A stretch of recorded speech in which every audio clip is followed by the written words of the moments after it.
Live ന്യൂസിലേക്ക് എല്ലാ പ്രേക്ഷകർക്കും സ്വാഗതം. വിശദമായ വാർത്തകൾ നോക്കാം.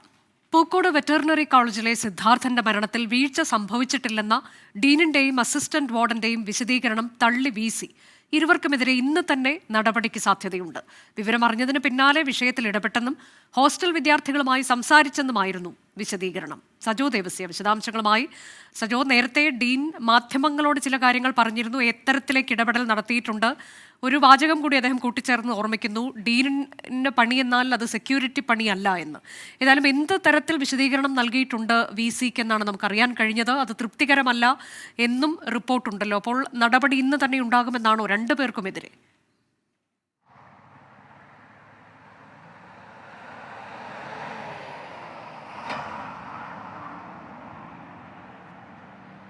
അനുജ, ഡീനിന്റെയും അസിസ്റ്റന്റ് വാർഡന്റെയും ഭാഗത്ത് നിന്ന് കുറ്റകരമായ വീഴ്ചയുണ്ടായി സിദ്ധാർത്ഥന്റെ മരണവുമായി ബന്ധപ്പെട്ട സംഭവങ്ങളിൽ എന്നതാണ് ആരോപണമായി ഇതിനു മുൻപ് ഉയർന്നു വന്നത്. ഇതിന്മേലാണ് വി സി ഇരുവരോടും വിശദീകരണം തേടിയത്.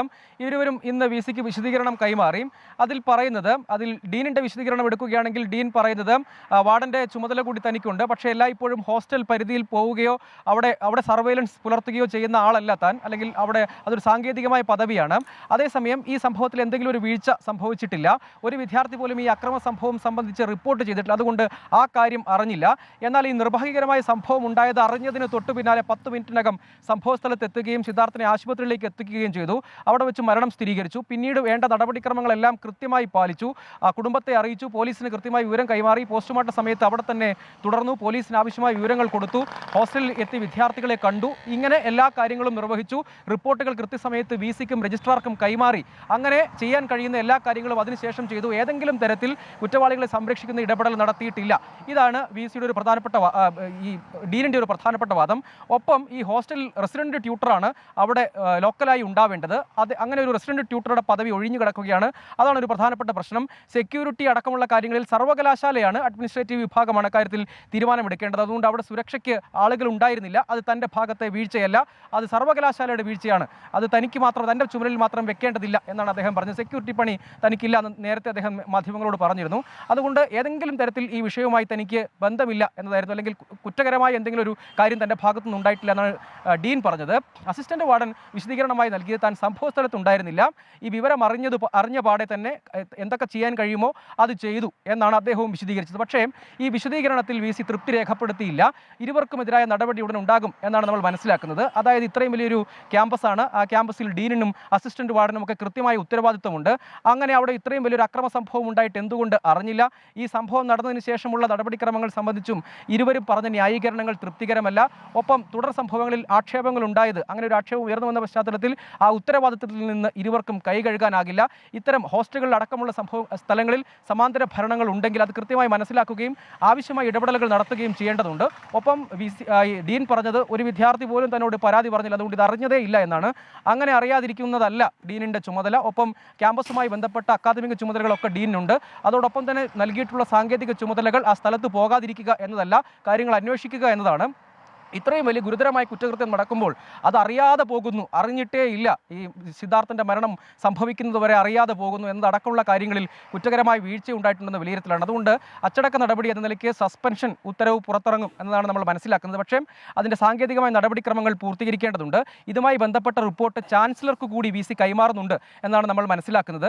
അതുകൊണ്ട് ഈ വീഴ്ച എന്നത് തന്നെ സ്ഥിരീകരിച്ച് പ്രാഥമികമായി തൽക്കാലം അന്വേഷണ വിധേയമായി സസ്പെൻഡ് ചെയ്യുക, തുടർ നടപടികൾ വി സിയുടെയും മറ്റും അന്വേഷണ റിപ്പോർട്ടിൻ്റെ ഭാഗമായി സ്വീകരിക്കുക എന്നതാണ് ഇപ്പോഴത്തെ ഒരു തീരുമാനമെന്നാണ് നമ്മൾ മനസ്സിലാക്കുന്നത്. പക്ഷേ ഉത്തരവും പുറത്തിറങ്ങിയിട്ടില്ല. ആ കാര്യത്തിൽ ഈ റിപ്പോർട്ട് വിശദമായി പരിശോധിക്കുന്നുവെന്നാണ് നേരത്തെ നമ്മൾ വി സിയോട് സംസാരിച്ചിരുന്നു. പൂക്കോട് അദ്ദേഹം എത്തിയിരുന്നു, വിശദമായി പരിശോധിക്കുന്നു, അതിനുശേഷമുള്ള നടപടികളിലേക്ക് കടക്കും. പ്രാഥമികമായി തന്നെ ഈ സാറ്റിസ്ഫാക്ടറി അല്ല, ഈ എക്സ്പ്ലനേഷൻ അല്ലെങ്കിൽ ഈ വിശദീകരണം തൃപ്തികരമല്ല എന്ന നിലപാട് വി സി എടുത്തിട്ടുണ്ട്.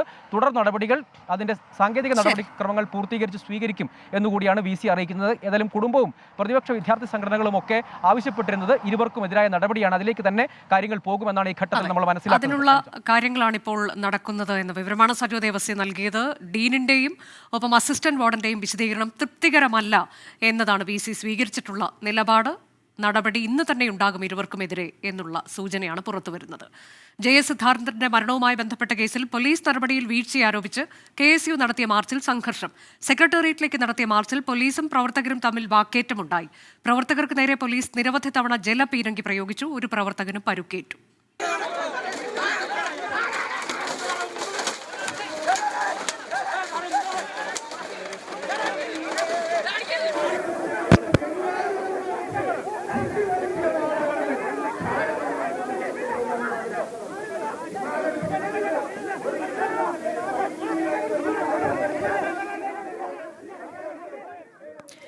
MG പ്രതീഷ് വിശദാംശങ്ങളുമായി. പ്രതീഷ്, ഇന്നലെ നമ്മൾ കണ്ടതാണ് കോതമംഗലത്തൊക്കെ ഉണ്ടായ ഇന്നലെ നമ്മൾ കണ്ടതാണ് പൂക്കോടുണ്ടായ സംഘർഷം എത്രത്തോളമായിരുന്നു എന്നത്.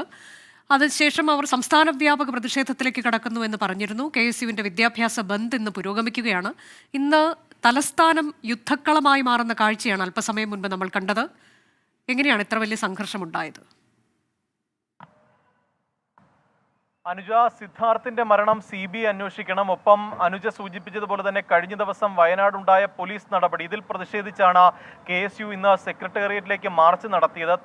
തുടക്കം മുതൽ തന്നെ ഒരു പ്രതിഷേധ അന്തരീക്ഷം തന്നെയായിരുന്നു സെക്രട്ടേറിയറ്റിൽ ഉണ്ടായിരുന്നത്. പോലീസ് 3 തവണ പ്രവർത്തകർക്ക് നേരെ ജലപീരങ്കി പ്രയോഗിച്ചു. പക്ഷേ അപ്പോഴും പ്രവർത്തകർ പോകാൻ കൂട്ടാക്കിയിരുന്നില്ല. ഈ ജലപീരങ്കി പ്രയോഗിക്കുന്നതിനിടെ ഒരു പ്രവർത്തകന് പരിക്കേറ്റു. ഇതോടെയാണ് ഒരു സംഘർഷ സാധ്യതയിലേക്ക്, അല്ലെങ്കിൽ ഒരു സംഘർഷത്തിലേക്ക് ഈ മാർച്ച് പോയത്. പോലീസും പ്രവർത്തകരും തമ്മിൽ ഉന്തും തള്ളും ഉണ്ടായി. അതൊരു കയ്യേറ്റത്തിലേക്ക് കലാശിച്ചു. അങ്ങനെ പോലീസ് പ്രവർത്തകർക്ക് നേരെ ലാത്തി വീശി പ്രവർത്തകരെ അവിടെ നിന്ന് പിന്തിരിപ്പിക്കാനുള്ള ഒരു ശ്രമമാണ് ഉണ്ടായത്. പക്ഷേ പോലീസിന് നേരെ തുടർച്ചയായി പ്രവർത്തകർ പ്രതിഷേധിക്കുകയും കൂടുതൽ പ്രവർത്തകർ സെക്രട്ടേറിയറ്റിലേക്ക് എത്തുകയും ചെയ്തതോടെയാണ് അല്പസമയം ഒരു സംഘർഷ അന്തരീക്ഷം സെക്രട്ടേറിയറ്റിൽ ഉണ്ടായത്. തൊട്ടടുത്ത് തന്നെ യൂത്ത് കോൺഗ്രസ് അധ്യക്ഷനും ഒപ്പം മഹിളാ കോൺഗ്രസ് അധ്യക്ഷയും KSU അധ്യക്ഷനും അടക്കം നിലവിൽ നിരാഹാര സമരം ഇരിക്കുന്നുണ്ട്. ഈ വേദിക്ക് തൊട്ടടുത്ത് തന്നെയാണ് ഇത്തരത്തിൽ KSUവിന്റെ മാർച്ച് നടന്നത്. ഈ പ്രവർത്തകർക്ക് പിന്തുണയുമായി സംസ്ഥാന നേതാക്കളടക്കം എത്തിയിരുന്നു. അല്പനേരം സംഘർഷ അന്തരീക്ഷം ഉണ്ടായിരുന്നുവെങ്കിലും പിന്നീട് മുതിർന്ന നേതാക്കളടക്കം എത്തി പ്രവർത്തകരെ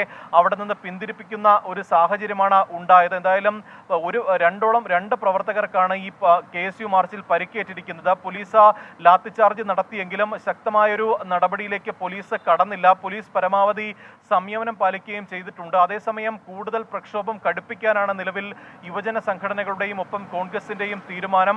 ഇനി വരും ദിവസങ്ങളിൽ തുടർച്ചയായ സെക്രട്ടേറിയറ്റിലേക്ക് മാർച്ച് നടത്തുമെന്നതാണ് കോൺഗ്രസ് നേതാക്കൾ അറിയിച്ചിരിക്കുന്നത്. നാളെ യൂത്ത് കോൺഗ്രസിന്റെ സെക്രട്ടേറിയറ്റ് മാർച്ചുണ്ട്. ഒപ്പം MSFന്റെയും സെക്രട്ടേറിയറ്റ് മാർച്ചുണ്ട്. ഈ സിദ്ധാർത്ഥിന്റെ മരണത്തിൽ ഡീൻ ഉൾപ്പെടെ ഉള്ളവരെ പ്രതി ചേർക്കണം, കൊലക്കുറ്റം ചുമത്തണം, ഒപ്പം ഈ കേസ് CBIക്ക് വിടണം എന്നതാണ് പ്രധാനമായും കോൺഗ്രസ് മുന്നോട്ട് വയ്ക്കുന്ന ആവശ്യം. ഈ ആവശ്യങ്ങൾ ഉന്നയിച്ചുകൊണ്ട് തന്നെ ഈ പ്രതിഷേധം കൂടുതൽ കടുപ്പിക്കാനും ശക്തമായ ഒരു സമര പരിപാടികളിലൂടെ മുന്നോട്ട് പോകാനുമാണ് ഇപ്പോൾ കോൺഗ്രസിന്റെയും ഒപ്പം യുവജന സംഘടനകളുടെയും തീരുമാനം. അനുജ, ശരി, ഇന്ന് തലസ്ഥാനത്ത് വലിയ പ്രതിഷേധമുണ്ടായി. സിദ്ധാർത്ഥന്റെ മരണത്തിലെ അന്വേഷണം ശരിയായ രീതിയിൽ നടക്കണം, മുഴുവൻ കുറ്റക്കാരെയും നിയമത്തിന് മുന്നിൽ കൊണ്ടുവരണമെന്നാവശ്യപ്പെട്ടായിരുന്നു. ഇപ്പോൾ വരുന്ന ഏറ്റവും പുതിയ വിവരം, ഡീൻ, പൂക്കോട് വെറ്ററിനറി കോളേജിലെ ഡീൻ MK നാരായണൻ, ഒപ്പം തന്നെ അസിസ്റ്റന്റ് വാർഡൻ എന്നിവർക്കെതിരെ VC നടപടി കൈക്കൊണ്ടിരിക്കുന്നു. അവർക്ക് സസ്പെൻഷൻ എന്നുള്ള ഏറ്റവും പുതിയ വാർത്തയാണ് പുറത്തു വരുന്നത്. അവരോട് വിശദീകരണം ചോദിച്ചിരുന്നു.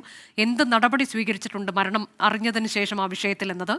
ആ മറുപടി തൃപ്തികരമല്ല എന്നത് VC നിലപാടായി സ്വീകരിക്കുകയും ചെയ്തിരുന്നു. ഇപ്പോൾ അവർക്കെതിരെ നടപടി ഉണ്ടായിരിക്കുന്നു എന്നുള്ളതാണ് ഇതിൽ ഇവരെ സസ്പെൻഡ് ചെയ്തുകൊണ്ടുള്ള ഉത്തരവിൽ പറയുന്നത്. ഇവർ ഈ സ്ഥാനത്തിരിക്കാൻ യോഗ്യരല്ല, ഇവരോട് വിശദീകരണം തേടിയിരുന്നു, പക്ഷേ ആ വിശദീകരണം തൃപ്തികരമായിരുന്നില്ല എന്നതാണ്. ഇനിയും ഈ സ്ഥാനത്തിരുന്നു കൊണ്ട് ഒരു അന്വേഷണം നടത്തുമ്പോൾ അത് അന്വേഷണത്തെ ഇവർക്ക് സ്വാധീനിക്കാനുള്ള സാധ്യതയുണ്ട്. അതുകൊണ്ട് തന്നെ അത്തരത്തിലേക്കൊരു സ്വതന്ത്രമായ അന്വേഷണത്തെ തടസ്സപ്പെടുത്തുന്നതാകും ഇവർ സ്ഥാനത്ത് തുടരുന്നത് എന്നുള്ളതാണ് ഈ സസ്പെൻഷൻ ഉത്തരവിൽ പറയുന്നത്. Doctor MK Narayanan, dean and warden, ഒപ്പം തന്നെ doctor R Kanthanathan, assistant professor and assistant warden, ഈ 2 പേരെയും ഉടനടി തന്നെ സസ്പെൻഡ് ചെയ്തിരിക്കുന്നു എന്നതാണ് professor doctor PC Sasheendran, vice chancellor, ഇപ്പോൾ ഉത്തരവിൽ പറഞ്ഞിട്ടുള്ളത്. തൃപ്തികരമായ വിശദീകരണമല്ല നൽകിയിട്ടുള്ളത് എന്നതാണ്. ഇതിൽ ഡീൻ പറഞ്ഞിട്ടുള്ളത് ഉടൻ തന്നെ നടപടിയെടുക്കാൻ കഴിഞ്ഞിട്ടുണ്ട്, പോസ്റ്റ്മോർട്ടം അടക്കമുള്ള കാര്യങ്ങൾ ആശുപത്രിയിലേക്ക് നേരിട്ട് ചെന്ന് നടത്തുകയും ചെയ്തു, കുടുംബാംഗങ്ങളെ വിവരം അറിയിച്ചിട്ടുണ്ട്, ഇതെല്ലാം അദ്ദേഹം വിശദീകരണമായി പറയുന്നുണ്ട്. പക്ഷേ അത് തൃപ്തികരമല്ല എന്ന് കണ്ടുകൊണ്ടാണ് vice chancellor doctor PC Saseendran ഇരുവരെയും സസ്പെൻഡ് ചെയ്തത്. സജോ ദേവസിയിലേക്ക് ഒരിക്കൽ കൂടി. സജോ, ഇപ്പോൾ സസ്പെൻഷൻ ഉണ്ടായിരിക്കുന്നു, ആ നടപടി എപ്പോൾ വേണമെങ്കിലും ഉണ്ടാകാം എന്ന് നേരത്തെ തന്നെ സജോ റിപ്പോർട്ട് ചെയ്തതാണ്. എന്തൊക്കെയാണ് ഈ ഉത്തരവിൽ പറയുന്ന കാര്യങ്ങൾ, വിശദാംശങ്ങൾ?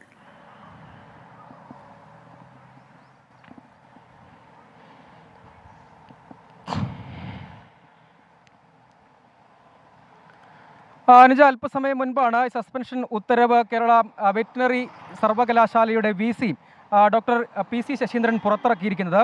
അതിൽ പ്രധാനമായും പറയുന്നത് ഇരുവരോടും വിശദീകരണം തേടിയിരുന്നു. അതായത് ഡീൻ ഡോക്ടർ MK നാരായണൻ, ഒപ്പം അസിസ്റ്റന്റ് വാർഡൻ ഡോക്ടർ കാന്തനാഥൻ എന്നിവരോടാണ് വിശദീകരണം തേടിയത്. അതായത് സിദ്ധാർത്ഥൻ്റെ മരണവുമായി ബന്ധപ്പെട്ടുള്ള തുടർ കാര്യങ്ങളിൽ കുറ്റകരമായ വീഴ്ച ഇരുവർക്കും സംഭവിച്ചു എന്ന പരാതിയുടെ അടിസ്ഥാനത്തിലാണ് ഇരുവരോടും വിശദീകരണം തേടിയത്. ആ വിശദീകരണത്തിൽ അവർ നൽകിയ വിശദീകരണം തൃപ്തികരമല്ല എന്നാണ് ഈ സസ്പെൻഷൻ ഉത്തരവിൽ പ്രധാനമായും പറയുന്നത്. ഒപ്പം കൃത്യമായ അന്വേഷണം ഇക്കാര്യത്തിൽ നടക്കേണ്ടതുണ്ട്.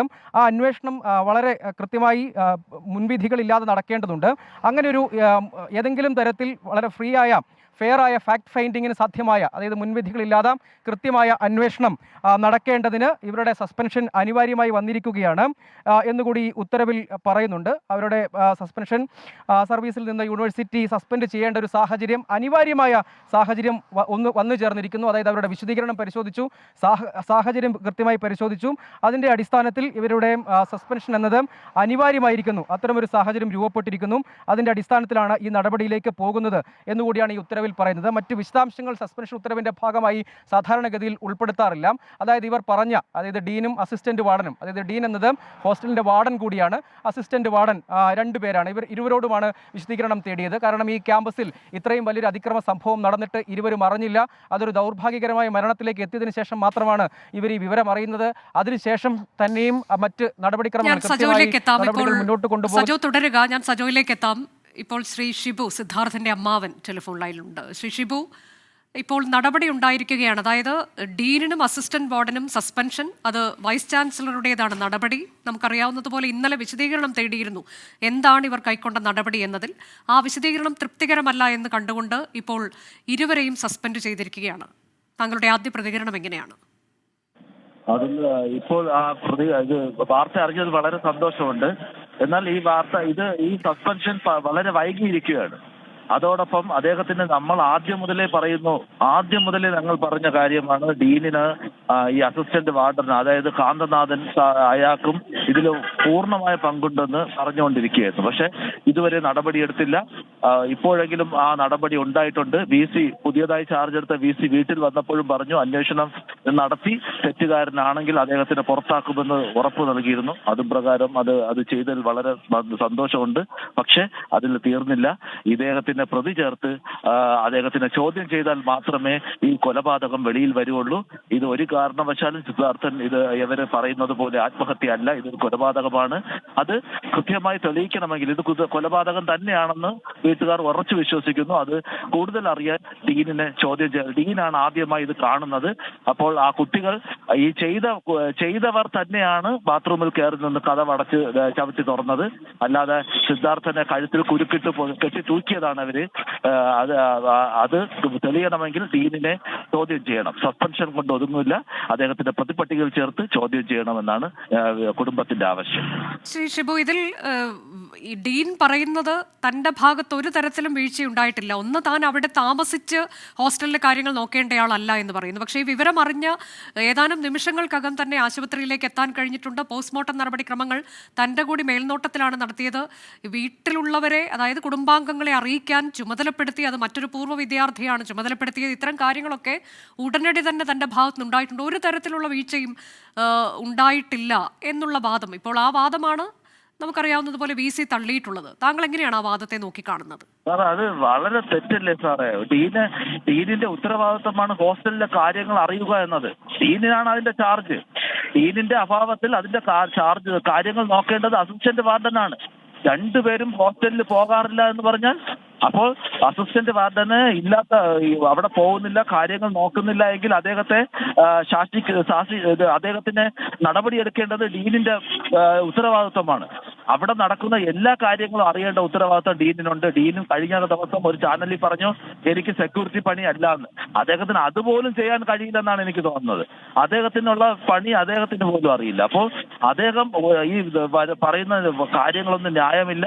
അദ്ദേഹം വീട്ടിൽ അറിയിച്ചു എന്ന് പറയുന്നത് ഞങ്ങളെ ഒഫീഷ്യലായിട്ട് അദ്ദേഹം അറിയിച്ചിട്ടില്ല. അദ്ദേഹം ചെയ്തത് അവിടെ ഉള്ളൊരു വിദ്യാർത്ഥിയുടെ അടുത്ത് പറഞ്ഞ് വിളിക്കുകയാണ് ചെയ്തത്. വിദ്യാർത്ഥി വിളിച്ചോട്ടെ, ഇദ്ദേഹം ഉടൻ തന്നെ അറിയിക്കണ്ടേ അതിന്റെ വേണ്ടപ്പെട്ടവരെ വിളിച്ചറിയിക്കണം, അവരുടെ ഓഫീസിൽ നിന്ന് അറിയിക്കണം. ഇത്തരം നടപടികളൊന്നും ഉണ്ടായിട്ടില്ല. അദ്ദേഹത്തിന്റെ പ്രസൻസ് ഉണ്ടെന്ന് പറയുന്നു, പക്ഷേ അതല്ലല്ലോ. ആംബുലൻസ് ഡ്രൈവർ ഇപ്പോൾ ഒരു വെളിപ്പെടുത്തൽ നടത്തിയല്ലോ.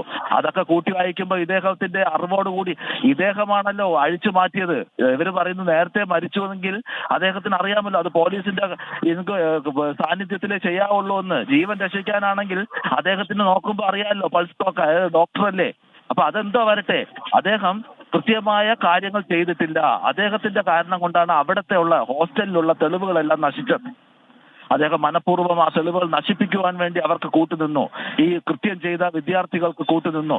അത്തരത്തിൽ ഈ വിദ്യാർത്ഥികൾ മാരകമായി മർദ്ദിച്ചു. അത് നിങ്ങൾക്ക് ഇപ്പോൾ തന്നെ നമുക്ക് മനസ്സിലാവുന്നല്ലോ. ഇത്രത്തോളം മാരകമായി മർദ്ദിച്ച് കൊലപ്പെടുത്തിയ കേസിനെ വെറും ഒരു ആത്മഹത്യയാക്കി മാറ്റുന്നതിലേക്ക് ഡീനിന്റെ പങ്ക് വളരെ വലുതായിരുന്നു. അതെ, ഇപ്പോൾ ഇതിൽ VC ഇവരെ സസ്പെൻഡ് ചെയ്തുകൊണ്ടുള്ള ഉത്തരവിൽ പറയുന്നത് ഇവർ സ്ഥാനത്തിരിക്കെ ഒരു അന്വേഷണം നടത്തിയാൽ അത് സ്വതന്ത്രമായ ഒരു അന്വേഷണമാകില്ല, ഇവർക്ക് അന്വേഷണത്തെ സ്വാധീനിക്കാനും തടസ്സപ്പെടുത്താനും ഒക്കെ കഴിയും. അത്തരത്തിലേക്ക് സ്വാധീനമുള്ളവരാണല്ലോ രണ്ടുപേരും. അതുകൊണ്ട് കൂടി ഇവരെ നീക്കുന്നു എന്നുള്ളതാണ്. അതായത് ഈ അന്വേഷണത്തെ, ഇപ്പോൾ നിലവിൽ നടക്കുന്ന അന്വേഷണത്തെ എങ്ങനെയാണ് താങ്കൾ കാണുന്നത്?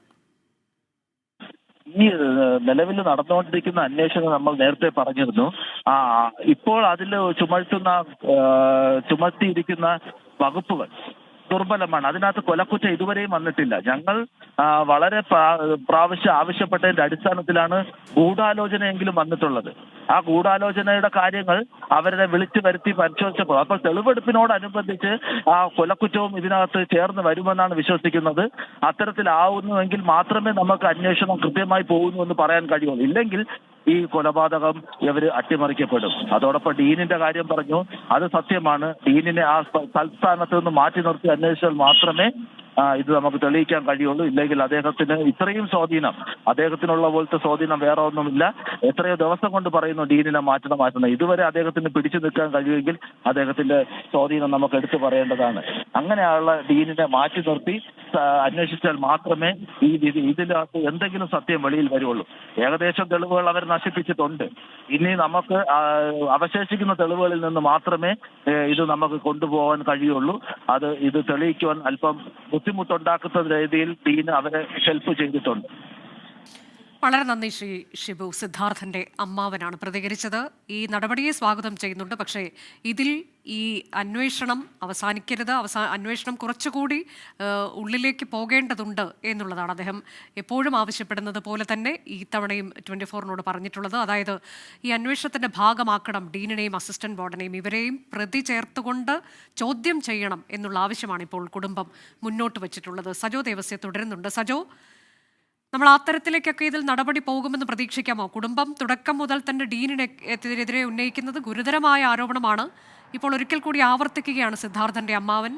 അദ്ദേഹം പറയുന്നത് ഈ സസ്പെൻഷനിൽ അവസാനിപ്പിക്കരുത് എന്നുള്ളതാണ്. ഇവരെ പ്രതി ചേർക്കണം, ഇവരെ ചോദ്യം ചെയ്യുക കൂടി വേണം. കാരണം ഇവരുടെ ഭാഗത്തു നിന്ന് മറ്റു ചില തെറ്റുകുറ്റങ്ങൾ കൂടി ഉണ്ടായിട്ടുണ്ട്. അത് കുറ്റകൃത്യം എന്ന് കൂടി വിശേഷിപ്പിക്കപ്പെടാവുന്ന തരത്തിൽ മൃതദേഹം അവിടെ നിന്ന് അഴിച്ചു മാറ്റുന്നതടക്കമുള്ളത് ചെയ്തിട്ടുള്ളത് ഇവരാണ് എന്ന ഗുരുതര ആരോപണമൊക്കെ ഉന്നയിക്കുന്നുണ്ട് കുടുംബം.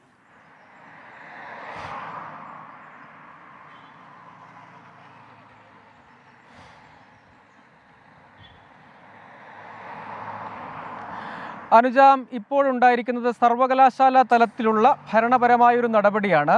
പ്രതി ചേർക്കുക, ചോദ്യം ചെയ്യുക, ഇത്തരം കാര്യങ്ങളൊക്കെ അന്വേഷണ സംഘത്തിൻ്റെ വിവേചനാധികാരമാണ്. അത് പോലീസിൻ്റെ മുൻപിൽ പലതവണ അത്തരം ചോദ്യങ്ങൾ അന്വേഷണ സംഘത്തിന് മുന്നിൽ വന്നിരുന്നു. എല്ലാ കാര്യവും പരിഗണിക്കുന്നു, പരിശോധിക്കുന്നു എന്നതാണ്. ഈ ഘട്ടത്തിൽ ഏതെങ്കിലും തരത്തിൽ ഡീനിലേക്കോ അസിസ്റ്റന്റ് വാർഡനിലേക്കോ അതുൾപ്പെടെയുള്ള ഈ ക്രിമിനൽ ഗൂഢാലോചന എന്ന് പറയുമ്പോൾ അത് പ്രതികളിൽ മാത്രം നിൽക്കുന്നതല്ല, അതിന് പുറത്തുമുണ്ടോ? അതായത് ഏതെങ്കിലും തരത്തിൽ കുറ്റകൃത്യം നടന്നതിന് ശേഷം ഈ കുറ്റകൃത്യത്തിൽ പങ്കുള്ളവരെ സഹായിക്കുകയോ സംരക്ഷിക്കുകയോ തെളിവുകൾ നശിപ്പിക്കാൻ ഇടപെടുകയോ അങ്ങനെ എന്തെങ്കിലും കുറ്റകൃത്യം മറച്ചു വയ്ക്കുകയോ ഒക്കെ ചെയ്താൽ അത് ഈ ക്രിമിനൽ ഗൂഢാലോചനയുടെ ഭാഗമായി അല്ലെങ്കിൽ ഈ 120B എന്ന വകുപ്പ് അട്രാക്ട് ചെയ്യുന്ന ഒന്നാണ്. പക്ഷേ അതിലേക്ക് അന്വേഷണ സംഘം പോകുമോ, പോകേണ്ടതുണ്ടോ എന്നത് കാത്തിരുന്ന് കാണേണ്ടതാണ്. ഇപ്പോൾ പക്ഷേ VC പ്രാഥമികമായി കണ്ടെത്തിയിരിക്കുന്നത് വിശദീകരണം തൃപ്തികരമല്ല. 1, 2, ഈ പദവികളിൽ ഇവർ തുടരുന്നത് സ്വതന്ത്രവും നീതിയുക്തമായ അന്വേഷണത്തിന് തടസ്സമാകും. അന്വേഷണത്തെ ബാധിക്കുന്ന സാഹചര്യം ഉള്ളതുകൊണ്ട് തന്നെ ഇവർക്കെതിരായ നടപടി അനിവാര്യമായി വന്നിരിക്കുന്നു എന്നതാണ് സർവകലാശാലയുടെ, പ്രത്യേകിച്ച് VCയുടെ കണ്ടെത്തലായി ഈ ഘട്ടത്തിൽ പുറത്തു വരുന്നത്. അതിൻ്റെ ഭാഗമായാണ് അച്ചടക്ക നടപടി. അതൊരു സർവകലാശാല തലത്തിലുള്ള ഭരണതലത്തിലുള്ള നടപടിയാണ്. അതേസമയം ആ രീതിയിലല്ല, അത് അന്വേഷണ സംഘമാണ് ഏതെങ്കിലും തരത്തിൽ ഈ കുറ്റകൃത്യത്തിൽ ഏതെങ്കിലും തരത്തിൽ ഇടപെട്ടിട്ടുണ്ടോ, അല്ലെങ്കിൽ ഈ കുറ്റകൃത്യം നടന്നതിന് ശേഷം സഹായം നൽകിയിട്ടുണ്ടോ, അല്ലെങ്കിൽ കുറ്റകൃത്യം തടയുന്നതുമായി ബന്ധപ്പെട്ട് ഇടപെടാതിരുന്നിട്ടുണ്ടോ എന്ന് തുടങ്ങി ഏതെങ്കിലും തരത്തിൽ കുറ്റവാളികളെ സഹായിച്ചാൽ പോലും അത് 120 പരിധിയിൽ വരും. അങ്ങനെ ഉണ്ടെങ്കിൽ അത് അന്വേഷണ സംഘമാണ് അക്കാര്യത്തിൽ ഒരു തീരുമാനമെടുക്കേണ്ടത്, തെളിവുകൾ പരിശോധിക്കേണ്ടത്. അങ്ങനെ തെളിവുകളുടെ അടിസ്ഥാനത്തിൽ പക്ഷേ പ്രതി ചേർക്കുന്നില്ല എങ്കിൽ കൂടിയും പ്രാഥമികമായ അന്വേഷണത്തിന്റെ ഭാഗമായി ചോദ്യം ചെയ്യാം. അതിലേക്ക് അന്വേഷണ സംഘം കടക്കുമോ എന്ന കാര്യം അന്വേഷണ സംഘത്തോട് അത്തരം വിശദാംശങ്ങൾ നമുക്ക് വീണ്ടും ആരായാവുന്നതാണ്. പക്ഷേ ഒരു ക്രിമിനൽ ഗൂഢാലോചന ഇതിനകം തന്നെ വന്നിട്ടുണ്ട്. അത് പക്ഷേ ഈ വിദ്യാർത്ഥികൾ പ്രതികൾ തന്നെ നടത്തിയ ഗൂഢാലോചന എന്ന വകുപ്പാണ് അതിൽ വന്നിരിക്കുന്നത്. അതല്ലാതെ അതിന് പുറത്തേക്ക് ഈ കുറ്റകൃത്യം മറച്ചുവെക്കുക, തെളിവ് നശിപ്പിക്കുക തുടങ്ങി പ്രതികളെ സഹായിക്കുകയോ സംരക്ഷിക്കുകയോ അങ്ങനെ എന്തെങ്കിലും ഒരു ഇടപെടൽ താൻ നടത്തിയിട്ടേ ഇല്ല എന്നാണ് ഡീനും ഒപ്പം അസിസ്റ്റന്റ് വാർഡനും പറയുന്നത്. അവർ പറയുന്നത് ഏതെങ്കിലും തരത്തിൽ ആരെയും സംരക്ഷിക്കാനോ സഹായിക്കാനോ ഇടപെട്ടിട്ടേ ഇല്ല. ഈ കാര്യം കുറ്റകൃത്യം അറിയാതെ പോയി എന്ന കാര്യം മാത്രമാണ് അവർ പറയുന്നത്. അങ്ങനെ നോക്കുകയാണെങ്കിൽ കുറ്റകൃത്യം അറിയാതെ പോയി എന്നൊരു വീഴ്ച മാത്രമേ ഉള്ളൂ. അതല്ല അതിനുശേഷം ഏതെങ്കിലും തരത്തിൽ സഹായിക്കുന്ന തരത്തിൽ ഇടപെട്ടിട്ടുണ്ടോ എന്നതടക്കം, അല്ലെങ്കിൽ ഈ കൃത്യമായി അവിടെ നിരീക്ഷണം ഉൾപ്പെടെ നടത്തുന്നതിൽ അവിടെ ഏതെങ്കിലും തരത്തിലുള്ള പ്രശ്നങ്ങളുണ്ടോ എന്ന് അന്വേഷിക്കുന്നതിൽ എന്തുകൊണ്ടാണ് താൻ അറിഞ്ഞതേ ഇല്ല, ഈ കുറ്റകൃത്യം നടന്ന് ഈ ദൗർഭാഗ്യമായ സംഭവത്തിലേക്ക് അത് വഴിമാറിയതിനു ശേഷം മാത്രമാണ് അറിഞ്ഞത് എന്നാണ് ഡീൻ പറയുന്നത്. ഒപ്പം വാർഡൻ എന്നത് സാങ്കേതിക പദവിയാണ്, അതുകൊണ്ട് അവിടെ പോയി കാര്യങ്ങൾ അന്വേഷിക്കാറില്ല എന്നാണ് അദ്ദേഹം പറയുന്നത്. അങ്ങനെ കൈകഴുകാൻ ഒക്കുമോ? എന്തായാലും അങ്ങനെ കൈകഴുകാൻ ഒക്കില്ല എന്ന് പ്രാഥമിക പരിശോധനയിൽ VC കണ്ടെത്തിയിട്ടുണ്ട്. അത് പക്ഷേ ഇനി അന്വേഷണ സംഘം അതിന് സഹായകരമാകുന്ന തെളിവുകളുണ്ടോ എന്നതടക്കമുള്ള കാര്യങ്ങൾ പരിശോധിക്കപ്പെടേണ്ടതാണ്. പക്ഷേ ഇവർക്കെതിരെ നടപടി ഉണ്ടാകണം. അതിനുശേഷം അതായത് ഇതുമായി ബന്ധപ്പെട്ട ഈ കമ്മ്യൂണിക്കേഷൻ, അതായത് ഡീൻ നടത്തിയിട്ടുള്ള ഔദ്യോഗിക കമ്മ്യൂണിക്കേഷൻ അടക്കം ഈ കേസിൽ പിന്നീട് ഭാവിയിൽ ഒരു പ്രധാനപ്പെട്ട തെളിവായി മാറാൻ സാധ്യതയുണ്ട്. അതായത് വിചാരണ വേളയിലടക്കം, അതായത് ഔദ്യോഗികമായി അദ്ദേഹം ഇതുമായി ബന്ധപ്പെട്ട് കൈമാറിയിട്ടുള്ള റിപ്പോർട്ടുകൾ, അദ്ദേഹം നൽകിയിട്ടുള്ള മൊഴി എന്നിവയെല്ലാം, അതായത് പ്രാഥമികമായി പോലീസിന് നൽകിയിട്ടുള്ള മൊഴി ഉൾപ്പെടെയുള്ള കാര്യങ്ങൾ ഈ വിചാരണ വേളയിൽ കാര്യമായി പരിഗണിക്കപ്പെടാൻ പോകുന്ന ഒന്നാണ്. അതുൾപ്പെടെയുള്ള കാര്യങ്ങൾ വിശദമായി പരിശോധിക്കപ്പെടേണ്ടതുണ്ട്. അതിൽ വൈരുദ്ധ്യം എന്തെങ്കിലും ഉണ്ടോ, പ്രതികൾക്ക് സഹായകരമാകുന്ന കാര്യങ്ങളുണ്ടോ എന്നതടക്കം. ഇപ്പോഴും കുടുംബം പറയുന്നത് ഇതൊരു ആസൂത്രിത കൊലയാണ് എന്ന് പറയുന്നുണ്ട്. അങ്ങനെയുണ്ടെങ്കിൽ അതുൾപ്പെടെയുള്ള കാര്യങ്ങളിലേക്ക് അന്വേഷണം പോകുമ്പോൾ എന്തെല്ലാം കാര്യങ്ങളാണ് ലഭ്യമാവുക, ഇതൊക്കെയുണ്ട്. അതുകൊണ്ട് ഇപ്പോൾ സജോയിലേക്ക് തിരികെ എത്താം. ഇപ്പോൾ സിദ്ധാർത്ഥന്റെ അച്ഛൻ ശ്രീ ജയപ്രകാശ് കൂടി ടെലിഫോൺ ലൈനിലുണ്ട്. ശ്രീ ജയപ്രകാശ്, ഇപ്പോൾ വൈസ് ചാൻസലറുടെ ഭാഗത്തു നിന്നാണ് ഡീനിനെയും ഒപ്പം അസിസ്റ്റന്റ് വാർഡനെയും സസ്പെൻഡ് ചെയ്തുകൊണ്ടുള്ള നടപടി ഉണ്ടായിരിക്കുന്നത്. താങ്കൾ എങ്ങനെയാണ് ഈ നടപടിയെ കാണുന്നത്? ഇപ്പം വൈകിട്ടാണെങ്കിലും വൈകി വന്ന നടപടിയാണെങ്കിലും ഓക്കെ, അതിൽ എനിക്ക് സന്തോഷമെന്ന് പറയാൻ പറ്റൂലല്ലോ. അത് വൈകിട്ട് വന്ന നടപടിയാണെങ്കിലും അത് സ്വാഗതം ചെയ്യുന്നു. ശരി, എന്തുകൊണ്ട് ഇത്ര വൈകിയെന്ന് എനിക്കറിയില്ല. ഇത് മൂന്നും 4 ദിവസം മുമ്പ് മന്ത്രി ഓർഡർ ഇട്ടതാ. അതിനും മുമ്പേ മകന്റെ കൊലപാതകം കഴിഞ്ഞിട്ട് 2 ദിവസം കഴിഞ്ഞ് ഞാനിത് കാര്യം പറയുക. ഡീനും അസിസ്റ്റന്റ് വാർഡനും ഇതിന് പങ്കുണ്ട്, അവരെ സർവീസിൽ നിന്ന് മാറ്റി നിർത്തി അന്വേഷിക്കണമെന്ന്. പക്ഷെ അപ്പോഴൊന്നും ആരും ചെവിക്കൊണ്ടില്ല, അല്ലെങ്കിൽ ചെയ്തില്ല. ഡീനിന് അത് വ്യക്തമായ പങ്കുണ്ടല്ലോ. ഇതിപ്പോ സസ്പെൻഷനിലാക്കിയാൽ പോരാ, ഇവരെ സർവീസിൽ നിന്ന് മാറ്റി നിർത്തുക, അല്ലെങ്കിൽ ഡിസ്മിസ് ചെയ്തിട്ട് അവർ കൊലപാതക കുറ്റത്തിൽ അവര് വിചാരണ നേരിടണം. കൊലപാതക കുറ്റത്തിൽ തന്നെ വിചാരണ നേരിടണം. കാര്യമെന്ന് പറഞ്ഞാൽ അവിടെ ഒരു ദിവസം 1 മണിക്കൂറോ 2 മണിക്കൂറോ കൊണ്ട് നടന്ന സംഭവമല്ല എന്റെ മകൻ സംഭവിച്ചത്. അവിടെ നടന്നത് 2-3 ദിവസം തുടർച്ചയായി ഒരു റൂമിനകത്ത് മാത്രമല്ല, അതിന്റെ പരിസരത്തും അതിന്റെ പാറപ്പുറത്തും അവിടെ ഉള്ള ഏരിയയിൽ കംപ്ലീറ്റ്, ആ ഓപ്പൺ ഏരിയയിൽ കംപ്ലീറ്റ് കൊണ്ടുപോയിട്ട് ഇത്ര കൊടിയ പീഡനം നടത്തിയ ഡീനിന്റെ കൺമുന്നിൽ കൂടെ കൊണ്ടുപോയി എന്നുള്ള കാര്യം എനിക്ക് വ്യക്തമായി അറിയാം. എനിക്ക് വ്യക്തമായി അവിടുന്ന് വിവരം കിട്ടിയിട്ടുണ്ട്. ആ ഡീനിന്റെ കണ്ണു മുമ്പ് കൂടെ കൊണ്ടുപോയിട്ട് അസിസ്റ്റന്റ് വാർഡനുടെ കൂട്ടം നിൽക്കുമ്പോൾ ഇത്രയും ദിവസം എന്തുകൊണ്ടാണ് അവർ ലേറ്റായത്? ഒരു സസ്പെൻഷൻ ചെയ്യാൻ വേണ്ടിയിട്ട് പുതിയ VC വരാൻ വേണ്ടി കാത്തു നിന്നോ? അറിയില്ല. പുതിയ VC വരാൻ വേണ്ടി കാത്തിരിക്കേണ്ട കാര്യമില്ലല്ലോ. പഴയ VC സസ്പെൻഷനായിട്ട് 2 ദിവസമല്ലേ ആവുള്ളൂ. അതിനു മുമ്പ് എന്ത് സസ്പെൻഡ് ചെയ്ത് മാറ്റി നിർത്താത്തത്? അത് ആക്ഷൻ എടുക്കാത്തതുകൊണ്ടാണല്ലോ ആ VCക്ക് പുറത്തു പോകേണ്ടി വന്നത്. അതെ, ഇതിലിപ്പോൾ ഈ ഒരു സസ്പെൻഷൻ എന്നുള്ളത് തന്നെ അത് ശരിയായൊരു രീതിയല്ല എന്ന് കൂടി താങ്കൾ പറയുന്നുണ്ടെന്ന് തോന്നുന്നു അല്ലേ? ഡിസ്മിസ് ചെയ്യുക എന്നുള്ളത്, അതിനുശേഷം ഇവരെ പ്രതി ചേർത്ത് ചോദ്യം ചെയ്യുക, ഇതാണ് വേണ്ടതെന്നാണ് താങ്കളുടെ ആവശ്യം. തീർച്ചയായും ഡിസ്മിസ് ചെയ്യുക. കൊലപാതകത്തിൽ അവർക്ക് വ്യക്തമായ പങ്കുണ്ട്, അറിവുണ്ട്. അതുകൊണ്ട് ഡിസ്മിസ് ചെയ്യുക. ഇവരെ 2 പേരെയും സർവീസിൽ നിന്ന് ഡിസ്മിസ് ചെയ്യുക. ഡിസ്മിസ് ചെയ്ത് മാറ്റി നിർത്തിയിട്ട് കൊലപാതക കുറ്റത്തിന് ഇവരെ വിചാരണ നേരിടണം. ബാക്കിയുള്ള ക്രിമിനലുകളുടെ കൂടെ ഇവർ 2 പേരും ഇനി കൂടുതൽ ആൾക്കാരുണ്ടെങ്കിൽ 2 പേര് മാത്രമേ ഉള്ളൂ എന്ന് ഞാൻ ഉറപ്പ് പറയുന്നില്ല. കൂടുതൽ ആൾക്കാരുണ്ടെങ്കിൽ അവരും വിചാരണ നേരിടുക തന്നെ വേണം. വെറും സസ്പെൻഷൻ കൊണ്ട് കാര്യമില്ല. സസ്പെൻഷൻ മാത്രമേ നമ്മൾ അറിയുള്ളൂ. കുറെ ദിവസം കഴിഞ്ഞ് 2-3 മാസം കഴിഞ്ഞ്, അല്ലെങ്കിൽ 1 മാസം കഴിഞ്ഞ് ഏത് സർവീസിൽ കയറുകയോ അല്ലെങ്കിൽ വേറെ ഏതെങ്കിലും ഡിപ്പാർട്ട്മെന്റിൽ കയറുകയോ അതൊന്നും നമ്മൾ അറിയില്ല. അതൊന്നും ഒരു വാർത്തയാവില്ല. അത് ശരിയാണ്, എനിക്കും അറിയാം. സസ്പെൻഷൻ മാത്രമേ ആൾക്കാർക്ക് അറിയാൻ പറ്റുള്ളൂ. അത് കഴിഞ്ഞ് അവർക്ക് പൂർവ്വാധികം ഈ ആനുകൂല്യങ്ങളും എല്ലാം കൂടെ കിട്ടിക്കൊണ്ട് അവർ അടുത്തൊരു ജോലി കയറും. എനിക്ക് നല്ലവണ്ണം അറിയാം. അപ്പൊ സസ്പെൻഷനിൽ കാര്യമില്ല, ഡിസ്മിസൽ വേണം. ഡിസ്മിസൽ ചെയ്ത് കൊലപാതക കുറ്റത്തിന് ഇവർ ജോലി വിട്ടുമാറി എന്ന് കൊലപാതക കുറ്റത്തിന് വിചാരണ നേരിടണം. ഈ വിചാരണ എന്ന് അവസാനിക്കുന്നു അവർ നിരപരാധിയെ തെളിയിക്കണമെങ്കിൽ തെളിയിക്കട്ടെ. നിരപരാധി അല്ല എന്നുള്ള കാര്യം എനിക്ക് 100% ഉറപ്പാണ്. എനിക്ക് 100% ഉറപ്പാണ്. ഡിസ്മിസ് ചെയ്ത് കൊലപാതക കുറ്റവാളികളെ കൂടെ വിലങ്ങിട്ട് തന്നെ അവരെ കൊണ്ടുപോകണം. ഇപ്പൊ കൊണ്ടുവന്ന കുറ്റവാളികളെ വിലങ്ങുമില്ല, ഒന്നുമില്ല. കൊണ്ടുവരിക, മുഖം മൂടി കൊണ്ടുവരുന്നു. അത് ആരെ സംരക്ഷിക്കാമെന്ന് അറിയില്ല. ഓക്കെ, അത് വേറൊരു കേസ്. നമ്മൾ ഡീനിന്റെ കാര്യം പറയാം. ഇതുപോലെ ഡീനിനെയും കാന്തനാഥനെയും കൊണ്ട് ജയിലിനകത്ത് ഇടുക ഉറപ്പായിട്ടും. വിചാരണ നേരിട്ടേ പറ്റുള്ളൂ. ഡിസ്മിസൽ ചെയ്തിട്ട് സസ്പെൻഷനിൽ ഒരു കാര്യവുമില്ല. അല്ല, ഇതിപ്പോൾ കഴിഞ്ഞ ദിവസങ്ങളിലെല്ലാം താങ്കളും മറ്റ് കുടുംബാംഗങ്ങളും ഒക്കെ ആവശ്യപ്പെടുന്നുണ്ടായിരുന്നു പ്രതികൾക്കെതിരെ ഗൂഢാലോചന കുറ്റം, കൊലക്കുറ്റം ഒക്കെ ചുമത്തണമെന്ന്. ഇപ്പോൾ ഇന്നലെയാണ് ഗൂഢാലോചന കുറ്റം ചുമത്തുന്നത്. അങ്ങനെ വളരെ പതിയെയാണെങ്കിലും നിങ്ങൾ ഉന്നയിക്കുന്ന ആവശ്യങ്ങളിലേക്ക് പോലീസ് എത്തിച്ചേരുന്നുണ്ട് എന്നൊരു അഭിപ്രായമുണ്ടോ? അത് നമ്മൾ പറഞ്ഞിട്ട് അവരെത്തിക്കേണ്ട കാര്യമില്ല. ശരിക്കും പറഞ്ഞാൽ അവർക്ക് ഇത് ചേർക്കേണ്ട എല്ലാ എവിഡൻസും അതിലുണ്ട് ചേരാൻ വേണ്ടിയിട്ട്. അപ്പൊ ഇതുപോലെ നമ്മൾ പറഞ്ഞത് അവർക്ക് ചേർക്കേണ്ട കാര്യമില്ലല്ലോ. അവർക്ക് എന്തുകൊണ്ട് ചെയ്തുകൂടാ? അപ്പൊ ഇത്രയും പ്രഷർ അവർക്കുള്ളതുകൊണ്ടല്ലേ ചെയ്യുന്നത്. അവർ ഈ മീഡിയയിൽ കൂടെ അല്ലെങ്കിൽ പൊതുജനങ്ങള്, ഈ കേരള പൊതുജനങ്ങൾ എല്ലാം കണ്ടുകൊണ്ടിരിക്കുകയാണ്. ആ പ്രഷർ ഉള്ളതുകൊണ്ടായിരിക്കും അവർക്ക് ഇങ്ങനെ ഓരോ നേരം ചെയ്യേണ്ടി വരുന്നത്. അടുത്ത കൊലപാതക കുറ്റം ഇതുവരെയ്ക്കും ചെയ്തില്ല.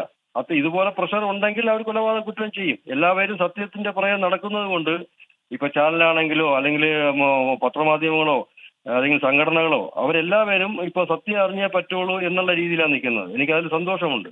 ആ ഒരു പ്രഷർ ഉള്ളത് കൊണ്ടാണ് ഈ അന്വേഷണ ഉദ്യോഗസ്ഥനെ ചെയ്യേണ്ടി വന്നത്. ഇല്ലെങ്കിൽ അത് ചെയ്യില്ല. എനിക്ക് 100% ഉറപ്പാണ്.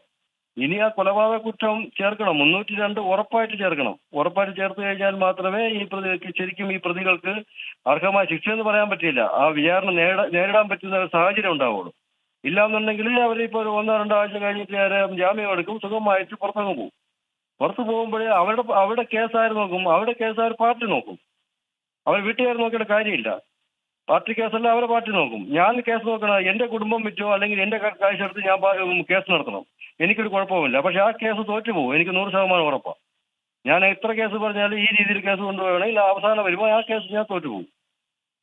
അതുകൊണ്ട് ആ ഒരു രീതി ഈ വകുപ്പിൽ പോവുകയാണെങ്കിൽ ഉറപ്പായിട്ടും അവർ പുറത്തു പോകും. 302 ചേർക്കുക. 302 ചേർക്കേണ്ട എല്ലാ അതിലുണ്ടല്ലോ.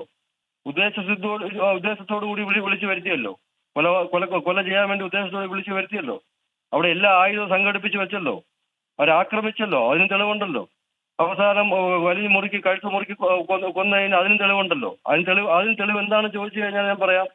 ഒരു 3 ദിവസം മർദ്ദിച്ച് അവശനാക്കി ആഹാരം പോലും ഇല്ലാത്ത ഒരു മനുഷ്യൻ, അവന് എഴുന്നേക്കാൻ പോലും, തൂങ്ങാൻ പോയിട്ട് എഴുന്നേക്കാൻ പോലും പറ്റില്ല. ആ പോസ്റ്റ്മോർട്ടം റിപ്പോർട്ട് കണ്ട ഇവിടുത്തെ പല ഡോക്ടർമാരും പറഞ്ഞു, വിദഗ്ധരായ ഡോക്ടർ തന്നെയാണ് നമ്മളോട് പറഞ്ഞത്, ഇത്രയും ഇഞ്ചുറി ഉണ്ടായ ഒരു മനുഷ്യന് തൂങ്ങാൻ പോയിട്ട് എഴുന്നേറ്റ് നിൽക്കാൻ പോലും പറ്റില്ലെന്നാണ് പറയുന്നത്. തൂങ്ങുന്നത് പൊട്ട് അവന് എഴുന്നേറ്റ് നിന്ന് അല്ലെങ്കിൽ അവന്റെ ബാത്റൂമിൽ പോലും പോകാൻ പറ്റില്ല. അവൻ ആ ഒരു സിറ്റുവേഷനിൽ അത്രയ്ക്ക് ഹെവി ഇഞ്ചുറിയാണ്, വളരെ പ്ലാൻഡ് ആയിട്ടുള്ള ഇഞ്ചുറിയാണ് ചെയ്ത് വെച്ചിരിക്കുന്നത്. അത് ഇന്റേണൽ ബ്ലീഡിങ് നടന്നിട്ടുണ്ട്. ഇന്റേണൽ ബ്ലീഡിങ് നടന്നു കഴിഞ്ഞാൽ 2 ദിവസം ആകുമ്പോൾ അവർ തന്നെ പറയുന്നു 2-3 ദിവസം നിൽക്കില്ല. 2 ദിവസം ആകുമ്പോൾ തന്നെ ആൾ ഏകദേശം മരണത്തിലോട്ട് തള്ളും. അപ്പോൾ അവിടെ കൊന്ന് കെട്ടിത്തൂക്കി. അപ്പൊ ഇത്രയും വ്യക്തമായി തെളിവുണ്ട്. അപ്പൊ എന്തുകൊണ്ട് 302 ചേർത്തുവിടാം? അതെ, ഇതിലിപ്പോൾ ഈ ഡീൻ നൽകിയിട്ടുള്ള വിശദീകരണം ഇതിനു മുൻപ് മാധ്യമങ്ങളോട് അദ്ദേഹം പറഞ്ഞത് താങ്കൾക്കും അറിയാമെന്നാണ് ഞാൻ കരുതുന്നത്. അതേ രീതിയിൽ തന്നെയുള്ള വിശദീകരണമാണ് VC-ക്ക് നൽകിയിട്ടുള്ളത്. ഈ സംഭവം അറിഞ്ഞ് ഉടൻ തന്നെ അങ്ങോട്ടേക്ക് എത്തുന്നു, ആശുപത്രിയിലേക്ക് എത്തുന്നു. തൻ്റെ മേൽനോട്ടത്തിലാണ് പോസ്റ്റ്മോർട്ടം നടപടിക്രമങ്ങളെല്ലാം ഉണ്ടായിട്ടുള്ളത്. കുടുംബാംഗങ്ങളെ അറിയിക്കാൻ ആളെ ചുമതലപ്പെടുന്നു. അതൊക്കെ ഏതാണ്ട് മിനിറ്റുകൾക്കുള്ളിൽ തന്നെ ഇതെല്ലാം താൻ ചെയ്തിട്ടുണ്ട്, ഒരു വീഴ്ചയും ഉണ്ടായിട്ടില്ല എന്ന നിലപാടാണ് അദ്ദേഹം ഈ VC-ക്കും അതേ വിശദീകരണം നൽകുന്നു. മാധ്യമങ്ങളോടും പറഞ്ഞിട്ടുള്ള അതേ കാര്യം തന്നെയാണ്. അത് ഈ ആളെ ചുമതലപ്പെടുത്തുകയല്ലല്ലോ VC-യുടെ ജോലി. ഒരു കുട്ടി അവിടെ ഒരു പ്രശ്നം നടന്നു കഴിഞ്ഞാൽ ഓക്കെ, ആളെ ചുമതലപ്പെടുത്താം. ഒരു കൊലപാതകം നടന്നിട്ട് അത് ആളെ ചുമതലപ്പെടുത്തുകയല്ല VC-യുടെ, അത് ഡീനിന്റെ ജോലി. വ്യക്തമായി ആ കുടുംബാംഗങ്ങളെ അറിയിക്കുക. നമ്മളെ ഒരിക്കലും അവർ ബന്ധപ്പെട്ടിട്ടില്ല. കുടുംബാംഗങ്ങളെ അറിയിക്കുകയോ ഒരു കാര്യവും ആ ഡീൻ നമ്മളോട് ചെയ്തിട്ടില്ല.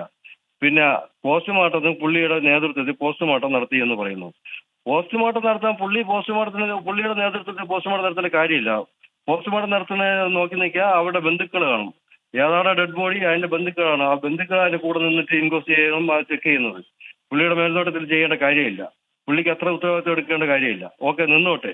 അതിനു മുമ്പ് ജീവൻ രക്ഷിക്കാനുള്ള എല്ലാ ശ്രമങ്ങളും നടത്തി പക്ഷേ അത് പരാജയപ്പെട്ടു പോയി എന്ന് കൂടി അദ്ദേഹം പറയുന്നുണ്ട്. ഒരു രക്ഷ ഒന്നുമില്ല. അത് ഡോക്ടർമാരുടെ ചോദിച്ചു കഴിഞ്ഞാൽ അവർ കൃത്യമായിട്ട് പറയും. മരിച്ച് എത്ര സമയം കഴിഞ്ഞാൽ അവിടെ കൊണ്ടുവന്നത്. ജീവൻ രക്ഷിക്കേണ്ട യാതൊന്നും അവിടെ ചെയ്തിട്ടില്ല.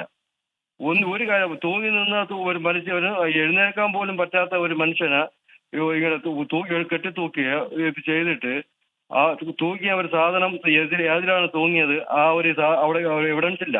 ആ തൂങ്ങിയത് ഒരു കയറാണോ മുണ്ടാണോ ഒന്നും അവിടെ ഇല്ല. അവന്റെ ഡ്രസ്സിനെ സംബന്ധിച്ചിട്ട് ഒരു വ്യക്തതയില്ല.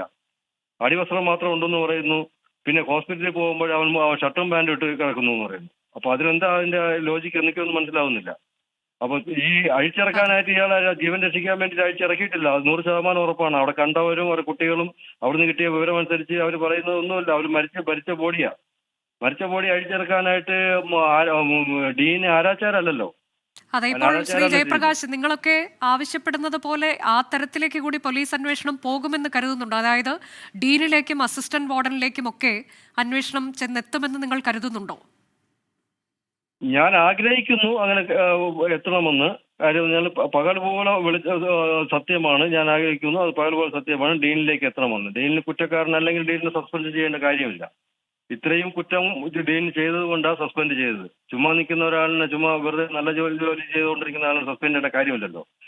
അത് ചെയ്താൽ കൊള്ളാം, ഞാൻ സഹകരിച്ചു പോകാം. ഇല്ലാന്നുണ്ടെങ്കിൽ ഞാൻ ആ ഡീനിനെതിരെയും കാന്തനാഥിനെതിരെയും അടുത്ത കൊലക്കുറ്റത്തിൽ തന്നെ ഞാൻ എനിക്ക് കേസ് കൊടുക്കേണ്ടി വരും. അതായത് ഇതുകൊണ്ട് ഞാൻ തൃപ്തനായി നിൽക്കില്ല. ഈ ഒരു അതായത് ഇരുവർക്കുമെതിരെ താങ്കൾ നിയമ നടപടിയിലേക്ക് പോകും അല്ലേ?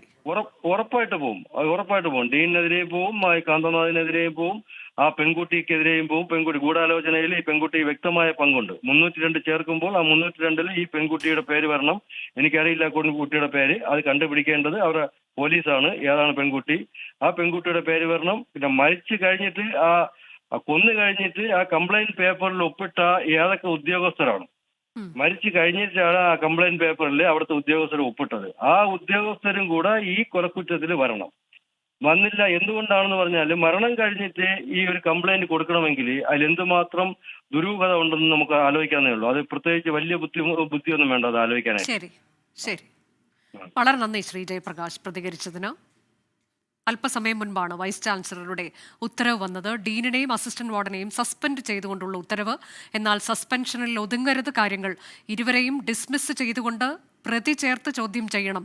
ഇരുവർക്കുമെതിരെ കൊലക്കുറ്റം ചുമത്തണം എന്നുള്ളതാണ് ഇപ്പോൾ പിതാവിന്റെ ആവശ്യം. ആ തരത്തിലേക്ക് തന്നെ നടപടി തങ്ങൾ ആഗ്രഹിക്കുന്നുണ്ട്. അതുണ്ടായില്ല എന്നുണ്ടെങ്കിൽ നിയമ നടപടിയുമായി മുന്നോട്ട് പോകും എന്നാണ് സിദ്ധാർത്ഥിന്റെ പിതാവ് ശ്രീ ജയപ്രകാശ് ഇപ്പോൾ പ്രതികരിച്ചത്. നേര്യമംഗലം കാഞ്ഞിരവേലിയിലെ ജനവാസ മേഖലയിൽ കാട്ടാനക്കൂട്ടം ഇറങ്ങി. കൊച്ചി ധനുഷ്കോടി ദേശീയപാതയ്ക്ക് സമീപത്ത് 16 ആനകളാണ് എത്തിയത്. ആനയുടെ ദൃശ്യങ്ങൾ 24-ന് ലഭിച്ചു. കാഞ്ഞിരവേലിയിൽ കാട്ടാനാക്രമണത്തിൽ കഴിഞ്ഞ ദിവസം വയോധിക കൊല്ലപ്പെട്ടിരുന്നു. രാഹുൽ വിജയൻ വിശദാംശങ്ങളുമായി. രാഹുൽ, കഴിഞ്ഞ ദിവസം കാട്ടാനാക്രമണം ഉണ്ടായ അതേ ഇടത്ത് തന്നെയാണോ ഇപ്പോൾ കാട്ടാനക്കൂട്ടം ഇറങ്ങിയത്? അനുജ, അതേ ഇടത്ത് തന്നെയല്ല, അതിന് തൊട്ടടുത്ത് എന്ന് വേണമെങ്കിൽ പറയാം. നമ്മളിപ്പോൾ നിൽക്കുന്നത് കൊച്ചി ധനുഷ്കോടി ദേശീയ പാതയോട് ചേർന്ന് ഉള്ള സ്ഥലത്താണ്. അതായത് കാഞ്ഞിരവേലിക്ക് പോകുന്ന വഴിയാണ്. ഈ വഴിയിൽ നിന്ന് അപ്പോൾ നമ്മൾ ഈ നിൽക്കുന്ന ഈ സ്ഥലത്ത് നിന്ന് ഒരു 20 മീറ്റർ മാത്രം അകലെയാണ് കാട്ടാനക്കൂട്ടം അല്പസമയം മുമ്പ് ഉണ്ടായിരുന്നത്. അത് ആനത്താരയാണ്. ഒരു വനമേഖല പോലെയുള്ള പ്രദേശമാണ്. അവിടെ നിന്ന് ആ റോഡ് മുറിച്ച് കിടന്ന് അത് ഈ ചെറിയ തോടാണ്, കൈത്തോടാണ്. ആ കൈത്തോടിലൂടെ ഇറങ്ങി എതിർ ദിശയിലേക്ക്, അതായത് എറണാകുളം ജില്ലയുടെ ഭാഗത്തേക്ക്, ഇടുക്കി ജില്ലയിൽ നിന്ന് എറണാകുളം ജില്ലയിലേക്ക് കയറി എന്ന് വേണമെങ്കിൽ പറയാം. 16 ആനകളാണ് ഈ കൂട്ടത്തിൽ ഉണ്ടായിരുന്നത് എന്നുള്ളതാണ് ഏറ്റവും പ്രധാനപ്പെട്ട കാര്യം. ഇതിൽ ആശങ്കപ്പെടുത്തുന്ന ഒരു കാര്യം, അല്ലെങ്കിൽ നമ്മൾ കണ്ടൊരു കാഴ്ച എന്ന് പറയുന്നത്, കുറച്ച് സ്കൂൾ കുട്ടികൾ ഇതിലെ പോകുന്നുണ്ടായിരുന്നു. അവർ ക്ലാസ് കഴിഞ്ഞ് പരീക്ഷ കഴിഞ്ഞൊക്കെ വരുന്നതായിരിക്കാം. അവർ ഈ സ്കൂൾ അങ്ങോട്ടേക്ക് പോകുന്നുണ്ടായിരുന്നു. അവരുടെ തൊട്ട് മുൻപിലാണ് ഈ കാട്ടാനക്കൂട്ടം എത്തിയത്.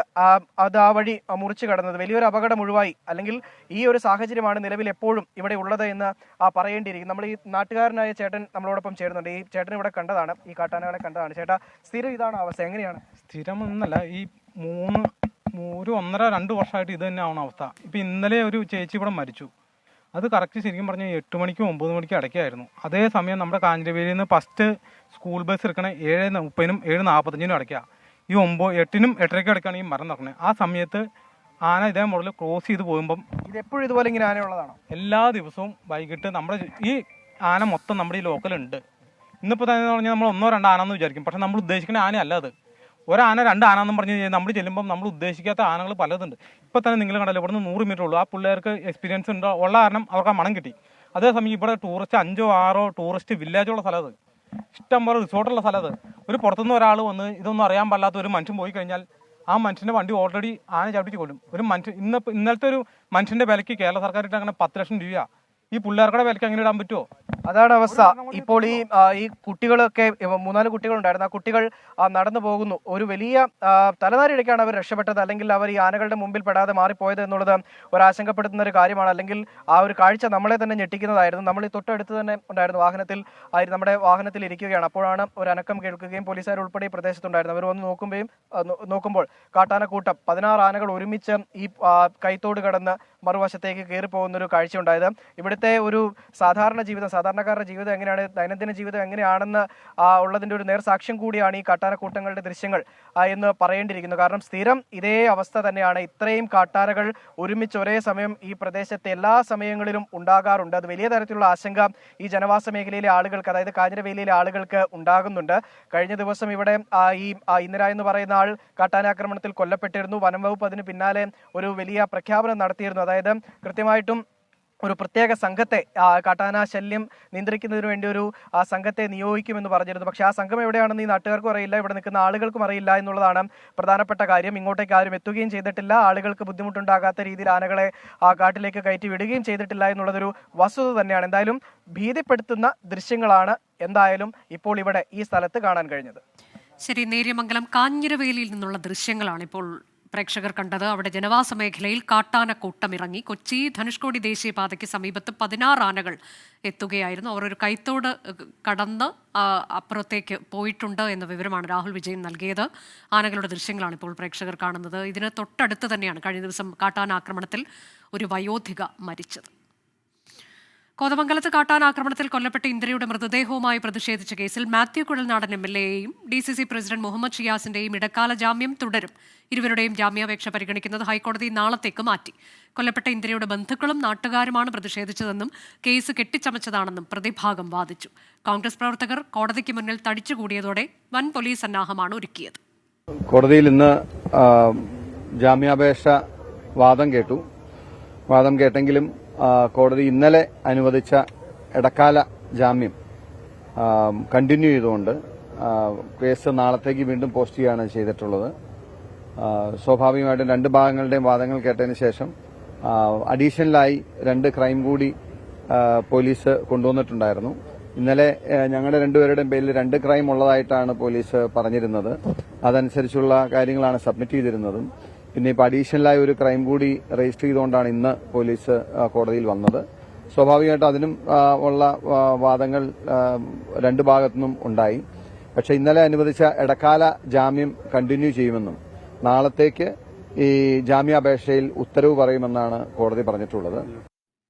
ശ്രീകാന്ത് വിശദാംശങ്ങളുമായി. ശ്രീകാന്ത്, ഇന്ന് ഒരു കുറ്റം കൂടി കൊണ്ടുവന്നിട്ടുണ്ട് എന്ന് മാത്യു കുഴൽനാടൻ പറയുന്നുണ്ടായിരുന്നു അവർക്കെതിരെ. ഏത് തരത്തിലാണ് ഇരുഭാഗത്തെയും വാദമുഖങ്ങൾ ഇന്ന് കോടതിയിലുണ്ടായത്?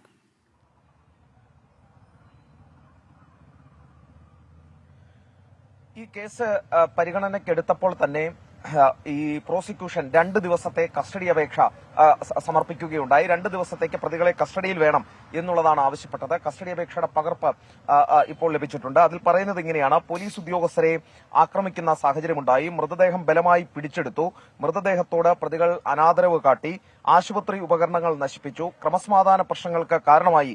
ഇങ്ങനെ പോകുന്നു പ്രോസിക്യൂഷൻ ഈ പ്രതികൾക്കെതിരെ ഉന്നയിച്ച കാര്യം. അതേസമയം തന്നെ ഈ പ്രതിഭാഗം ചൂണ്ടിക്കാണിച്ചത് മറ്റ് ചില കാര്യങ്ങളാണ്. അവർ ചൂണ്ടിക്കാണിക്കുന്നത് ഇതൊരു പ്രതിഷേധം എന്ന രീതിയിൽ, ഒരാൾ മരിച്ചതിന്റെ ഒരു പ്രതിഷേധം എന്ന രീതിയിലാണ് അവിടെ ഒരു സംഭവം നടന്നത്. അതിൽ പങ്കെടുത്തത് പൊതുജനങ്ങളും ഈ മരിച്ച ഇന്ദിര എന്ന് പറയുന്ന ആ വയോധികയുടെ ബന്ധുക്കളും നാട്ടുകാരും ഒക്കെ ചേർന്നാണ്. അതൊരു ആസൂത്രിത സ്വഭാവം അതിനുണ്ടായിരുന്നില്ല. പോലീസ് ഈ പ്രതിഷേധത്തിന് നേരെ വല്ലാത്ത രീതിയിൽ ബലപ്രയോഗം നടത്തുകയാണ് ഉണ്ടായത്. ഇതിനു മുൻപെങ്ങും തന്നെ പോലീസിന്റെ ഭാഗത്തൊന്നും ഇത്തരം നടപടി പ്രതിഷേധത്തിന് നേരെ ഉണ്ടായിട്ടില്ല. ഭീഷണിയുടെ സ്വരമാണ് ഉയർത്തുന്നത്. ഈ നേതാക്കളെ, ജനപ്രതിനിധികൾ അടക്കമുള്ളവരെ എന്ത് വില കൊടുത്തും ജയിലിലടയ്ക്കും എന്ന നിലയിലാണ് പോലീസ് പെരുമാറുന്നത് എന്നും ഇന്ന് പ്രതിഭാഗം കോടതിയെ അറിയിച്ചു. എന്തായാലും കേസ് നാളത്തേക്ക് മാറ്റിയിട്ടുണ്ട്. അതുവരെ ഇടക്കാല ജാമ്യം തുടരും. കോതമംഗലത്തിൽ ഇന്നലെയുണ്ടായ സംഘർഷത്തിലാണ് മാത്യു കുഴൽനാടന്റെയും മുഹമ്മദ് ഷിയാസിന്റെയും ഇടക്കാല ജാമ്യം തുടരും. നാളെ കോടതി വീണ്ടും കേസ് പരിഗണിക്കും. പാലക്കാട് പെരിങ്ങോട്ടുകുറിശ്ശിയിൽ വീട്ടുമുറ്റത്ത് നിർത്തിയിട്ട കാർ മോഷ്ടാക്കൾ കവർന്നു. അരുവാൻമൂല സ്വദേശി വിമേഷിന്റെ വീട്ടുമുറ്റത്ത് പാർക്ക് ചെയ്തിരുന്ന കാറാണ് മോഷണം പോയത്. വീടിന്റെ ഗേറ്റും വാതിലും കുത്തി തുറന്ന നിലയിലാണ്. നിഖിൽ പ്രമേഷ് വിശദാംശങ്ങളുമായി. നിഖിൽ, എപ്പോഴാണ് മോഷണം ഉണ്ടായത്? സംഭവ സമയത്ത് വീട്ടിൽ ആരും ഉണ്ടായിരുന്നില്ലേ? അനുജ, ഇന്ന് പുലർച്ചെ മോഷണം നടന്നു എന്നാണ് മനസ്സിലാക്കുന്നത്. ഈ വീട്ടുമുറ്റത്ത് ഇവിടെ നിർത്തിയിട്ടിരുന്ന ബലെനോ കാറാണ്, മാരുതി ബലെനോ കാറാണ് മോഷണം പോയത്. മോഷ്ടാക്കൾ ഈ ഗേറ്റും അടപ്പം തന്നെ വാതിലും കുത്തി തുറന്നാണ് അകത്തേക്ക് കയറിയിട്ടുള്ളത്. കുറച്ച് പണവും നഷ്ടമായതായി പറയുന്നുണ്ട്. ഇപ്പോൾ വീട്ടുടമയും അടപ്പം തന്നെ അവരുടെ സഹോദരൻ നമ്മളോടൊപ്പം ഉണ്ട്. എന്തൊക്കെയാണ് ഇപ്പോൾ നഷ്ടപ്പെട്ടിട്ടുള്ളത്? കാറ് പോയി, അതേപോലെ തന്നെ കുറച്ച് നറുക്ക് കിട്ടിയ പൈസ ഉണ്ടായിരുന്നു. ആ പൈസയുണ്ട്. എത്ര രൂപ ഉണ്ടാവും? 12,000. നിങ്ങൾ രണ്ടുപേരും ഇവിടെ ഉണ്ടായിരുന്നില്ല അല്ലേ? അതായത് താങ്കൾ ജോലിക്ക് പോകുന്ന ആളാണ്? ജോലിക്ക് പോകുന്ന, അതെ ജോലിക്ക് പോകുന്ന ആളാണ്. ഞാൻ ഇവിടെ ഇല്ല, ചാലക്കുടിയിലാണ്. KSRTC-യിലാണ്. താങ്കൾ ഇവരുടെ സഹോദരനാണ്. നിങ്ങളാണ് ആദ്യം ഇവരെ അറിഞ്ഞത്? ഞാൻ ഇവിടുത്തെ അയൽവാസി എന്നെ വിളിച്ച് പറയുകയും ചെയ്തു, കാറ് ഇവിടെ ഉണ്ടോ, അത് വേറെ എവിടെയെങ്കിലും കൊണ്ടുപോയിട്ടുണ്ടോ എന്നറിയില്ല. ഞാൻ വർക്ക് ചെയ്യുന്നതാണ്. അപ്പോൾ ഏർലി മോർണിംഗ് എന്നെ വിളിച്ച് പറഞ്ഞപ്പോൾ 7 മണിയാവുന്നോട് അടുപ്പിച്ച് വിളിച്ച് പറഞ്ഞപ്പോൾ ഞാൻ ഇവനെ കോൺടാക്ട് ചെയ്യാൻ, വിമേഷിനെ കോൺടാക്ട് ചെയ്യാൻ ശ്രമിച്ചു. സോ അത് KSRTC-യുടെ ഒരു റേഞ്ച് കുറവുള്ള സ്ഥലത്തായതുകൊണ്ട് എനിക്ക് കിട്ടിയില്ല. ഞാൻ അനിയൻ്റെ വൈഫിനെ വിളിച്ച് ഞാൻ ചോദിച്ചു, കാർ എവിടെയാണ് നിങ്ങൾ നിർത്തിയിരിക്കുന്നതെന്ന്. പാലക്കാടാണോ അതോ ഇവിടെയാണോ? അപ്പോൾ ഇവിടെയാണെന്ന് പറഞ്ഞു. അപ്പോൾ ഞാൻ പറഞ്ഞു ഇത് സംതിങ് ഹാപ്പൻഡ്. അപ്പോൾ ഉടൻ തന്നെ പോലീസിൽ കംപ്ലയിൻറ്റ് ചെയ്യണമെന്ന് പറഞ്ഞു. അപ്പോൾ അവർ വന്നു, ഞാനും കൂടെ വന്നു, പോലീസിൽ അത് റിപ്പോർട്ട് ചെയ്തു. ഇപ്പോൾ അവരുടെ ഫോഴ്സിൻ്റെ ഫിംഗർ പ്രിൻ്റ് എക്സ്പെർട്സ് എല്ലാം വന്ന് നോക്കി. So they are searching CCTV എന്നാണ് പറയുന്നത്. കോട്ടായി പോലീസ് സംഭവ സ്ഥലത്ത് എത്തി. അവരിപ്പോൾ ഫിംഗർ പ്രിന്റ് വിദഗ്ധരെല്ലാം തന്നെ എത്തിയിരുന്നു. അവരുടെ പരിശോധനകളും മറ്റും നടന്നുകൊണ്ടിരിക്കുകയാണ്. എന്തായാലും ഈ നമുക്ക് വീട്ടുമുറ്റത്ത് നിർത്തിയിട്ടിരുന്ന ഒരു കാറ് അത് ഈ രാത്രിയിൽ ഏതാണ്ട് 10 മണിക്കും അതോടൊപ്പം തന്നെ പുലർച്ചയ്ക്കും ഇടയിലാണ് ഈ മോഷണം നടന്നിട്ടുള്ളത് എന്നുള്ളതാണ് മനസ്സിലാക്കുന്ന കാര്യം. എന്തായാലും പോലീസിന്റെ പരിശോധനകൾ തുടരുകയാണ്. CCTV ദൃശ്യങ്ങളടക്കം അവർ പരിശോധിക്കുന്നുണ്ട്. എപ്പോഴാണ് മോഷണം നടന്നത് എന്നുള്ള കാര്യത്തിൽ വ്യക്തതയില്ല. എന്തായാലും പുലർച്ചെ ആയിരിക്കാമെന്നാണ് ഇപ്പോൾ മനസ്സിലാക്കുന്നത്. എന്തായാലും പരിശോധനകൾ പുരോഗമിക്കുകയാണ്. പുറത്ത് നിർത്തിയിട്ടിരുന്ന പുതിയ കാറും 2022 വാങ്ങിയിട്ടുള്ള കാറാണ്. അതോടൊപ്പം തന്നെ പണവും നഷ്ടമായി, 12,000-ഓളം രൂപയും നഷ്ടമായി എന്നുള്ളതാണ് വീട്ടു ഉടമസ്ഥർ വ്യക്തമാക്കുന്ന കാര്യം. അനുജ, പാലക്കാട് പെരിങ്ങോട്ടുകുറിശ്ശിയിലാണ് വീട്ടുമുറ്റത്ത് നിർത്തിയിട്ടിരുന്ന ബൊലേനോ കാർ മോഷ്ടാക്കൾ കവർന്നത്. ഇന്ന് പുലർച്ചെയാണ് ഈ സംഭവം ഉണ്ടായത്. പോലീസ് അന്വേഷണം തുടരുകയാണ്. CCTV ദൃശ്യങ്ങളടക്കം പരിശോധിക്കുന്നുണ്ട്.